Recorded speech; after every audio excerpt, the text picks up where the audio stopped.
in the Bible, there was lumped in, so to speak, the lowest of the low. And, with that, you'll see people's names like, or I should say, categories of people like sinners, harlots.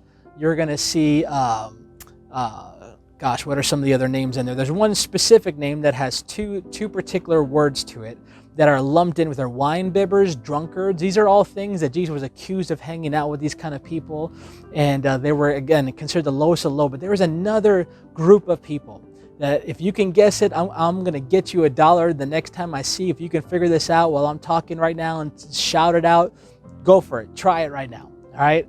But I'm going to give you 3 seconds. 3, 2, 1. Tax collectors, right? And no one likes tax collectors. But if you guess that, I do want to give you $1 for that, right? So tax collectors were considered one of the lowest of the low. Now, even in our society, we do not like the IRS. We kind of cringe at that. And this society as well, back in Jesus' time, likewise, this was happening. Now, to give context, why were the tax collectors considered so low? Well, you have to realize the Roman Empire was ruling over Israel at this time. They took over many different countries, and so this was happened probably as 63 BC. BC means before Christ. AD means after died, or after Christ died, okay? And so here we have around 63 BC, the Roman Empire came and took over. And what they did is that they would make all the people pay. So you remember Pilate. Pilate was a Roman citizen. So was Herod. These people that belonged to the Roman Empire. And so at this time, you'd have tax collectors that came from the Jewish people from whatever country that they conquered, and they would get people from their country to be tax collectors to receive tax and pay homage to Rome. So now look at the tax collectors. They're considered traitors in the eyes of their own people.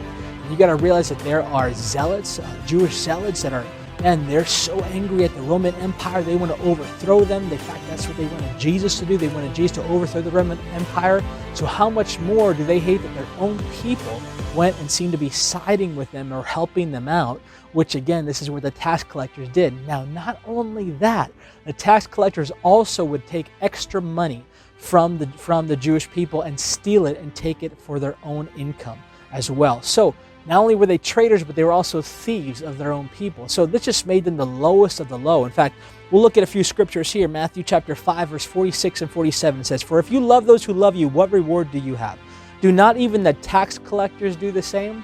So here you're putting them at the very lowest rung here of society. Another one, Matthew 9:10. "Now it happened as Jesus sat at the table in the house, that behold, many tax collectors and sinners came and sat down with him and his disciples." Look who they're grouped with. Tax collectors and sinners. Here's another grouping, all right? Matthew 21:32 says, "For John came to you in the way of righteousness, and you did not believe him, but tax collectors and harlots believed him."